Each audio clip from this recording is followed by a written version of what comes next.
इस वीडियो में हम एन चैनल JFET के करेक्टरिस्टिक्स डिस्कस करेंगे। सबसे पहले हम केस नंबर 1 कंसिडर करते हैं जिसमें गेट सोर्स और ड्रेन सोर्स वोल्टेजेस दोनों ज़ीरो हैं, यानी गेट सोर्स और ड्रेन सोर्स दोनों को किसी वोल्टेज सोर्स के साथ नहीं जोड़ा गया। इस सिचुएशन में ड्रेन करंट ज़ीरो होता है क्योंकि ड्रेन सोर्स को किसी वोल्टेज सोर्स के साथ नहीं जोड़ा गया और गेट चैनल के दरमियान डिप्लीशन रीजन की विड्थ यूनिफॉर्म होती है। अब हम केस नंबर 2 कंसिडर करते हैं जिसमें VGS ज़ीरो है और VDS नॉन ज़ीरो है। VGS ज़ीरो का मतलब ये है कि गेट और सोर्स के दरमियान पोटेंशियल डिफरेंस ज़ीरो है, यानी ये दोनों सेम पोटेंशियल पे हैं और VDS को हम बढ़ाते जाते हैं। जब हम VDS को बढ़ाते जाएंगे तो हम देखेंगे कि शुरू में करंट में इजाफा होगा, यानी वोल्टेज और करंट आपस में लीनियर होंगे और ग्राफ का ये फर्स्ट रीजन ओहमिक रीजन कहलाता है, जहाँ पर करंट और वोल्टेज की रिलेशनशिप लीनियर होती है, यानी जो हम वोल्टेज बढ़ाते हैं साथ साथ करंट में इजाफा होता है। अगर हम VDS को फर्दर बढ़ाएं तो हम ये देखेंगे कि ड्रेन करंट में मज़ीद कोई इजाफा नहीं होता, ड्रेन करंट कांस्टेंट रहता है और इसको हम स्ट्रेट हॉरिजॉन्टल लाइन से शो करते हैं। ये second region pinch off region कहलाता है। अब हम दो चीज़ें डिस्कस करेंगे। फर्स्ट ये कि ड्रेन करंट में इजाफा क्यों नहीं होगा और इस रीजन को पिंच ऑफ रीजन क्यों कहते हैं। चूँकि गेट पी टाइप मटेरियल है और इसको VDS के नेगेटिव टर्मिनल के साथ जोड़ा गया है और चैनल एन टाइप मटेरियल है, इसको VDS के पॉजिटिव टर्मिनल के साथ जोड़ा गया है, तो इस तरह से गेट चैनल जंक्शन VDS से रिवर्स बाइस हो जाता है। और जब हम VDS को बढ़ाते हैं तो VDS के बढ़ाने से गेट चैनल जंक्शन के दरमियान डिप्लीशन रीजन बढ़ता जाता है और उससे चैनल की विड्थ कम होती जाती है और रेजिस्टेंस इंक्रीज़ होता जाता है।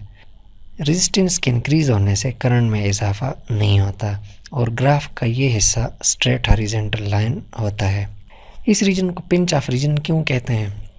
इस रीजन को पिंच ऑफ रीजन इसलिए कहते हैं कि जब हम VDS को बढ़ाते हैं तो गेट चैनल के दरमियान रिवर्स बाइस बढ़ने से डिप्लीशन रीजन इंक्रीज़ हो जाता है और डिप्लीशन रीजन के इंक्रीज़ होने से चैनल की विड्थ कम होती जाती है। जब चैनल अपनी कमतरीन सतह पे पहुंच जाता है, इस सिचुएशन को हम पिंच ऑफ कहते हैं। VDS की वो वैल्यू जिस पे चैनल अपनी कमतरीन सतह पे होता है, VDS की उस वैल्यू को पिंच ऑफ वोल्टेज कहा जाता है। JFET के लिए normally pinch of voltage 4 volt होती है। अगर हम पिंच ऑफ वोल्टेज के बाद VDS को फर्दर बढ़ाएं तो करंट में इजाफा नहीं होता। VDS की एक मखसूस वैल्यू है जहां तक FET नॉर्मली काम करती है। अगर उस वोल्टेज से आगे हम फर्दर VDS को बढ़ाएं तो हम देखेंगे कि FET जो है ये ब्रेक डाउन हो जाती है। ब्रेक डाउन क्यों होगी और ब्रेक डाउन वैल्यू क्या है, ये दोनों चीज़ें हम इस रीजन में डिस्कस करते हैं। सबसे पहले हम ये डिस्कस करते हैं कि FET ब्रेक डाउन क्यों होगी। FET इसलिए ब्रेक डाउन होगी कि गेट चैनल VDS से रिवर्स बाइस्ड है। जब हम VDS को एक ख़ास वैल्यू से ऊपर लेके जाते हैं तो उससे gate channel junction breakdown हो जाता है और उससे FET डिस्ट्रॉय हो जाती है। FET के लिए नॉर्मली मिनिमम ब्रेकडाउन वोल्टेज 40 होती है और मैक्सिमम ब्रेकडाउन वोल्टेज 400 होती है।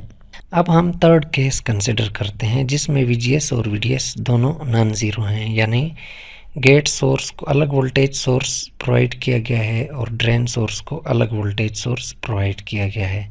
जब गेट सोर्स को अलग वोल्टेज सोर्स प्रोवाइड किया जाता है तो हम ये देखते हैं कि VDS की कम वैल्यू पे FET का चैनल पिंच ऑफ हो जाता है और VDS की कम वैल्यू पे चैनल ब्रेकडाउन भी हो जाता है।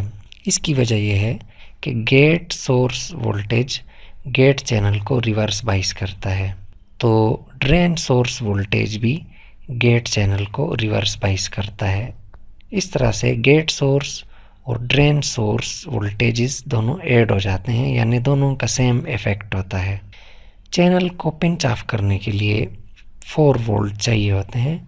अगर VGS 1 वोल्ट है तो VDS 3 वोल्ट रिक्वायर्ड होंगे। अगर VGS 2 हैं तो VDS भी 2 होंगे। अगर VGS 3 वोल्ट हैं तो VDS 1 वोल्ट रिक्वायर्ड होगा चैनल को पिंच ऑफ करने के लिए। तो इस तरह से जब हम गेट सोर्स को अलग वोल्टेज सोर्स प्रोवाइड करते हैं तो ड्रेन सोर्स की कम वैल्यू पे चैनल पिंच ऑफ हो जाता है और इसी तरह कम वैल्यू पे FET ब्रेक डाउन भी हो जाती है। जब VDS 0 हो तो VGS की वो वैल्यू जिस पे चैनल पिंच ऑफ हो जाता है, VGS की उस वैल्यू को VGS ऑफ कहा जाता है।